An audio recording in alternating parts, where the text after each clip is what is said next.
নমস্কাৰ সকলোকে স্বাগতম জনাইছো আসাম কেৰিয়াৰ পইণ্ট ইউটিউব চেনেলটোলৈ তো বন্ধুসকল আজিৰ ভিডিঅ'টিত আমি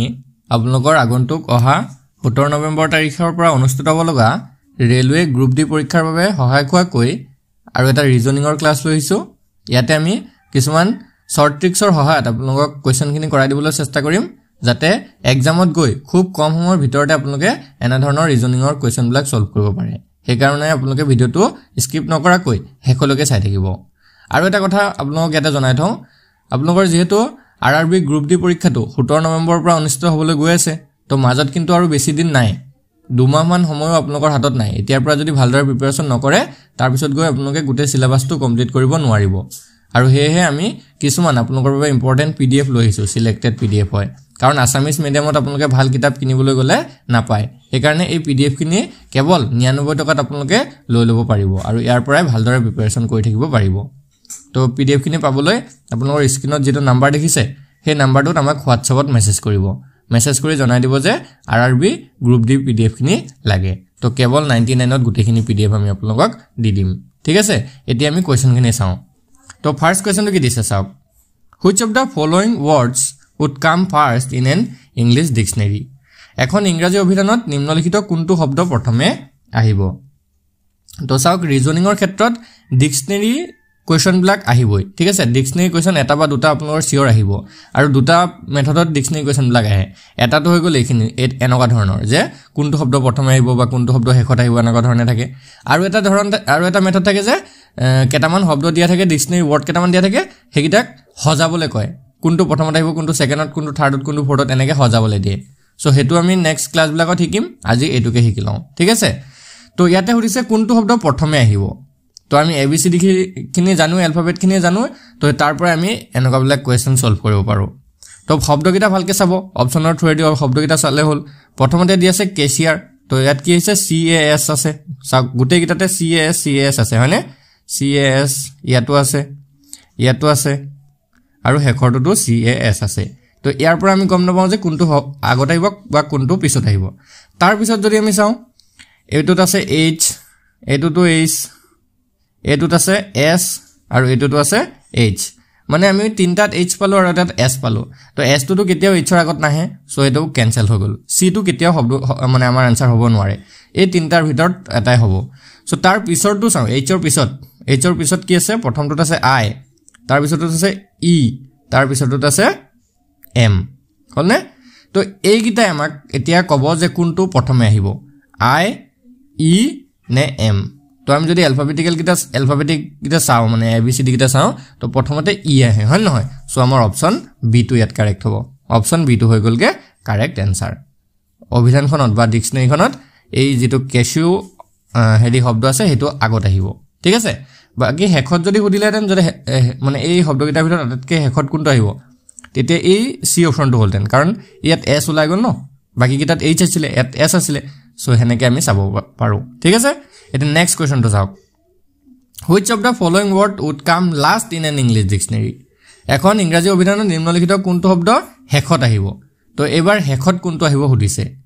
তো শব্দকিটা চাওক প্ৰথমটোত কি আছে চাও COM আছে তাৰ পিছত CON আছে তাৰ পিছত COM আৰু তাৰ পিছত COM আছে তো তিনিটাত পালো COM আৰু এটাত পাইছো CON তো এতিয়া আমি যদি চাও M টো আগত আহে নে N টো আগত আহে হয় নহয় M টো আগত আহে সো এই তিনটাটো হবই নোৱাৰে হেখত তো হেখত থকা শব্দটো মানে আহিব এটো আমাৰ CONNAND কনান হল এটো আমাৰ অপচন বি টো শুদ্ধ উত্তৰ হ'ব এবাৰ যেটো হেখত হুদিছিলে সেই কাৰণে লগে লগে পাই গলোগে আমি ঠিক আছে নেক্সট কোৱেশ্চন লাগ বাৰো নেক্সট টু কি দিছে মেনিফেস্টেশন MANIFESTATION মেনিফেস্টেশন এই শব্দটোৰে তলৰ কোনটো শব্দ গঠন কৰিব পাৰি হুদিছে which of the following can be formed with the word manifestation তো ইয়াতে যদি আমি চাও ফেমাস আছে প্ৰথমতে তো ফেমাস টোত চাওক ইউ আছে ইউ থকাৰ কাৰণে এই ফেমাস টো মেনিফেস্টেশনৰ পৰা নবনে হলনে তাৰ পিছত যদি চাই FASHION H আছে মেনিফেস্টেশনত H নাই সো এটো বনিব নোৱাৰে তাৰ পিছত কি আছে এন্টাৰটেইন আছে হয়নে নহয় তো এন্টাৰটেইনত চাওক R আছে R থকাৰ কাৰণে এন্টাৰটেইন টো মেনিফেস্টেশনৰ পৰা বনাব নোৱাৰি তো বাকি থাকি গল অপচন ডি তো অপচন ডি টো আমাৰ কাৰেক্ট আনসাৰ হ'ব মেনশন হয়নে মেনশনটো আমাৰ ইয়াৰ পৰা বনিব নেক্সট কোৱেশ্চনটো কি দিছে চাওক একমোডেশন শব্দটোৰ পৰা তলৰ কোনটো শব্দ গঠন কৰিব নোৱাৰি which of the following word cannot be form the word accommodation তো ইয়াতে যদি আমি ভালদৰে চাওঁ প্ৰথমতে আমাৰ COMMON আছে কমন এটো পাৰিম বনাবলে তাৰ পিছত কি দি আছে COMMIT কমিট এটো বনাব পাৰিম CONNAND এটো বনাব পাৰিম COMMODE এটো বনাব আমি নোৱাৰো কেলে নোৱাৰো চাওক ই হয়নে ই থকাৰ কাৰণে একমোডেশনত কবাত ই আছে জানো নাই সো আমি অপচন ডি টো বনাব নোৱাৰো হেতু আমাৰ কাৰেক্ট আনসাৰ হ'ব ইয়াত বুজি পালে চাগে সকলো এতিয়া তো এনে ধৰণৰ ডিকশনাৰী কোৱেশ্চন আপোনালোকৰ পৰীক্ষাত আহে নেক্সট কোৱেশ্চনটো চাওক অৰ্থপূৰ্ণ ক্ৰমত সজোৱা arrange them in a meaningful order তো ইহতক এই শব্দকেইটা দেখিছে নহয় শব্দৰ চাৰিটা দিয়া আছে আমাক প্ৰাপ্তবয়স্ক কাল কেঁচুৱা কাল বাল্যকাল আৰু কৈশোৰ কাল এই চাৰিটাক এটা মিনিংফুল মানে এটা অৰ্থপূৰ্ণ ক্ৰমত সজাব লাগে কোনটো আগত আহিব কোনটো পিছত আহিব তাৰ পিছত কোনটো আহিব এনেকে সজাব লাগে তো আমি যদি শব্দকেইটা পঢ়ি চাওঁ সকলোৱে ধৰিব পাৰিছে চাগে কোনটো আগত আহে তো আমি যদি চাওঁ এটা মানুহৰ জীৱনৰ কথা ইয়াত দি থৈছে মানে কোনটো আগত আহে তো আমি জানো কেঁচুৱা কালটো প্ৰথমত আহে হয়নে নহয় তাৰ পিছত কি আহে কেঁচুৱা কালৰ পিছত আহে বাল্যকাল তাৰ পিছত আহে কৈশোৰ কাল আৰু তাৰ পিছত প্ৰাপ্তবয়স্ক আৰু যদি দিলেহেঁতেন ডেকা কাল তাৰ পিছতে বৃদ্ধ কাল এনেকেও দিব পাৰে সো ইয়াতে আমাক চাৰিটা দিছে তো প্ৰথমতে কোনটো আহিলে কেঁচুৱা কাল তো আমি প্ৰথমতে 2 লিখিব লাগিব হলনে কাৰণ কেঁচুৱা কালটো 2 নম্বৰত আছে যে তাৰ পিছত বাল্যকাল সেই কাৰণে 3 লিখিব লাগিব 2 পিছত তাৰ পিছত আহে কৈশোৰ কাল তো 3 পিছত 4 লিখিলো আৰু লাষ্টত প্ৰাপ্তবয়স্ক মানে 1 তো আমাৰ শুদ্ধ ক্ৰমটো হ'ব 2 3 4 1 2 3 4 1 কোনটো অপচন আছে অপচন বি আছে তো অপচন বি টো হৈ গল শুদ্ধ উত্তৰ বুজি পাইছে চাগে কেনে ধৰণে আমি সজাইছো তো এনেকুৱা ধৰণৰ এৰেঞ্জ কৰা কোৱেশ্চন আপোনালোকৰ কিন্তু আহে পৰীক্ষাত ভালকে চাই লব নেক্সট আৰু এটা কোৱেশ্চন অৰ্থপূৰ্ণ ক্ৰমত সজাব দিছে একিটাকো arrange them in a meaningful order কি কৈছে ইয়াতে সন্ধিয়া দিয়া আছে প্ৰভাত দুপৰীয়া আৰু ৰাতি এই চাৰিটাক অৰ্থপূৰ্ণ ক্ৰমত সজাব লাগে তো এটো এটা দিনৰ আমাৰ এটা পৰিৱেশ দিছে বা এটা সিচুৱেশন দিছে যে দিনটোত কেতিয়া কি হয় সো আমি প্ৰথমতে জানো যে প্ৰভাত আগতে সবতকে আগত প্ৰভাত মানে মৰ্নিং হয় তাৰ পিছত মৰ্নিংৰ পিছত কি হয় আফটাৰনুন তাৰ পিছত ইভিনিং আৰু তাৰ পিছত নাইট অৰ্থাৎ ৰাতি হয় সো আমাৰ মৰ্নিং প্ৰথমতে আহিলে 2 সেই কাৰণে 2 প্ৰথমতে আহিব দুপৰীয়া তাৰ পিছত হয় 2 পিছত 3 আহিব তাৰ পিছত সন্ধিয়া হ'ব 3 পিছত 1 আহিব আৰু লাষ্টত ৰাতি হ'ব ৰাতিটো 4 আছে 4 হ'ল সো এটো হ'ল কি আমাৰ মিনিংফুল অৰ্ডাৰ 2 3 1 4 2 3 1 4 ক'ত আছে অপচন বি আছে অপচন এটো হ'ব শুদ্ধ উত্তৰ আমাৰ বি টো তললে গুজি গলগে তো অপচন এটোৱে শুদ্ধ হ'ল বুজি পাইছে চাগে নেক্সট কোৱেশ্চনটো কি দিছে এবিধ সংকেতেৰে কিং KING কিং শব্দটো 8 6 11 আৰু 4 এৰে লিখা হয় তো একে সংকেতেৰে MONEY মানি শব্দটো কেনেকৈ লিখা হ'ব তো কি কৈছে ভালদৰে এবাৰ পঢ়িব the word king is written with 8 6 11 and 4 in a notation how to write the word money in the same notation তো এটো হগলগে কোডিং ডিকোডিংৰ কোৱেশ্চন আৰু ৰিজনিংৰ কোডিং ডিকোডিং টোৱে হৈছে 1 নম্বৰ টপিক আপোনালোকৰ এটোৰ পৰাই সবতকে বেছিকে কোৱেশ্চন আহে তো এই কোৱেশ্চনটো কেনেকৈ কৰিব চাওক আমি যদি এলফাবেটিক্যাল অৰ্ডাৰত সজাও KING কিংক যদি এলফাবেটিক্যাল অৰ্ডাৰত সজাও তেতিয়া কি নম্বৰত আহে চাব দেই ভালকে K টো আহে 11 নম্বৰত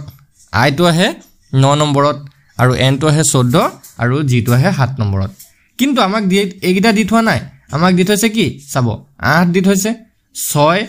11 আৰু 4 দি থৈছে তো এতিয়া চাওক এইগিটাৰ মাজত এই সংখ্যাগিটাৰ মাজত কিবা মিল দেখিছে নেকি 11 ৰ পৰা যদি আমি 8 বনাও কেনেকৈ হ'ব চাওক -3 হৈছে 9 ৰ পৰা যদি 6 হয় -3 হয় 14 ৰ পৰা যদি 11 হ'বলৈ হয় -3 7 ৰ পৰা যদি 4 হ'বলৈ হয় -3 হৈছে আমি গম পালো যে যিগিটা আমাৰ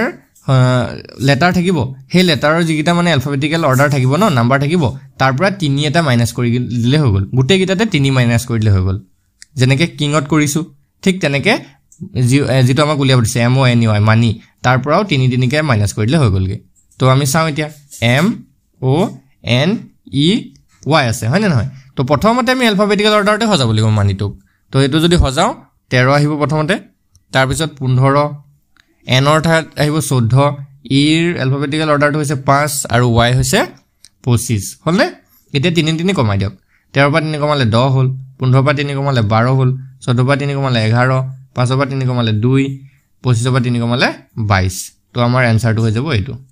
10 12 11 2 22 অপশন কোনটোত আছে চাওক অপশন ডিত আছে অপশন ডিটো হৈ গলগে ইয়াতে শুদ্ধ উত্তৰ অপশন ডিটো হৈ গলগে শুদ্ধ উত্তৰ বুজি পাইছে চাগে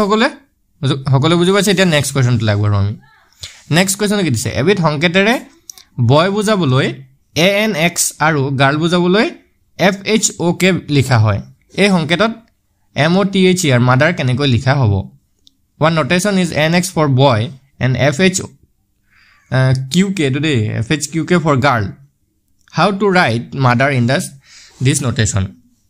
এটা কি কৈছে ভালকে চাওক boy to কেনেকৈ লিখাইছে BOY to কেনেকৈ লিখিছে ANX হিচাপে লিখিছে ANX হিচাপে লিখিছে তো আমি যদি চাবলৈ যাওঁ b ৰ পৰা 1 মাইনাস কৰিলে a হৈ যায়গে মানে b ৰ আগৰটো a ওৰ আগৰটো আমি যদি চাওঁ n হয় আৰু y ৰ আগৰটো যদি আমি চাবলৈ যাওঁ x হয় ঠিক আছে বুজি পাইছে একদম সিম্পল কথা b ৰ আগৰটো a ওৰ আগৰটো n আৰু y ৰ আগৰটো x ইয়াত আমি এলফাবেটিক্যাল অৰ্ডাৰত সজাই নললে উলিয়াব পাৰো মানে ঠিক তেনেকে গাৰ্লৰ জাগাত কি দি থৈছে চাওক GIRL গাৰ্লৰ জাগাত আমাৰ কি দি থৈছে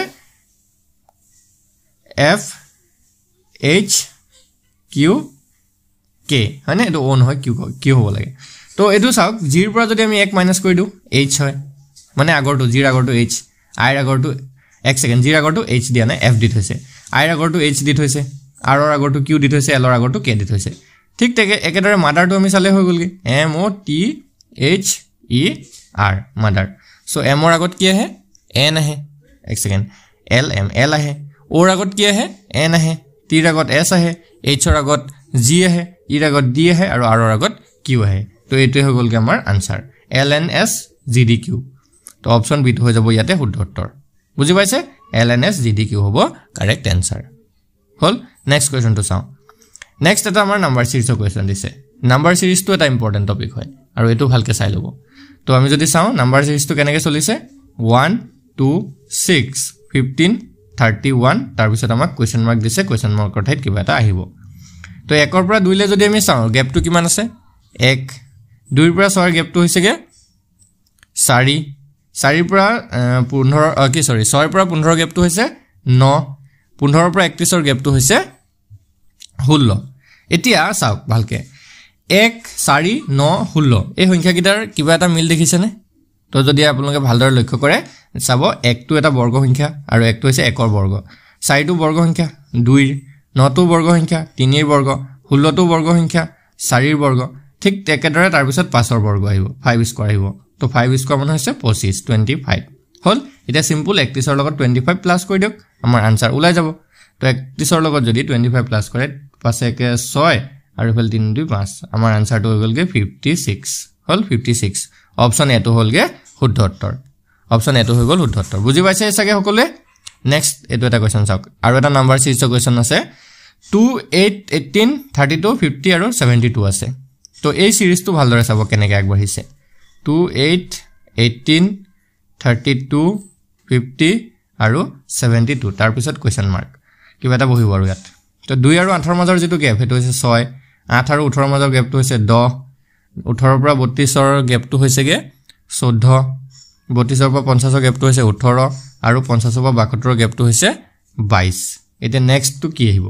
তো ইয়াতে যদি ভালদৰে লক্ষ্য কৰে এই সংখ্যা কিটা যদি লক্ষ্য কৰে চাওক গুটে কিটাতে গ্যাপটো কি আছে 4 হয়নে 4 আছে গ্যাপটো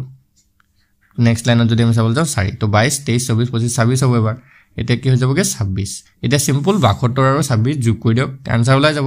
72 আৰু 26 যদি যোগ কৰে 6 2 8 ফলে হাতে 2 9 98 হৈ গলগে আমাৰ আনসাৰ অপশন ডি টো হৈ যাব শুদ্ধ উত্তৰ ডি 98 আছে এটা সকলে চাগে বুজি পাইছে এনেকুৱা সিম্পল কিছুমান ৰিজনিংৰ কোৱেশ্চনৰ কাৰণে আপোনালোকৰ এক্সামটো বেয়া হৈ যাব পাৰে সেই কাৰণে ৰিজনিংৰ চেপ্টাৰটো ভালদৰে চাই লব আৰু পিডিএফ কিনেত আমি আপোনালোকৰ চেপ্টাৰ ওয়াইজ গুটেই বিলাক বস্তু দি থৈছো তাতে সেইখিনি ভালকে আপোনালোকে চাব পাৰিব তো পিডিএফ কিনি লৈ লব আপোনালোকে এইটো হৈছে আমাৰ নাম্বাৰ 8133840965 আৰু এটা কথা ইয়াতে সবতকে ভাল যে আপোনালোকে কেৱল 99ত আপোনালোকে গুটেইখিনি সাবজেক্টৰ পিডিএফ পাই যাবগে আৰু কোটো আপোনালোক 99 টকাত এনেকুৱা কোৰ্স এটা বা এনেকুৱা পিডিএফ আপোনালোক নিদিয়ে ঠিক আছে 99ত গুটেইখিনি আসামিজ মিডিয়ামত পাই যাব এতিয়া আমাক এই নাম্বাৰটোত হোৱাটছএপত মেছেজ কৰিব ঠিক আছে আৰু আজি ভিডিওটো চোৱাৰ কাৰণে আপোনালোক সকলোকে ধন্যবাদ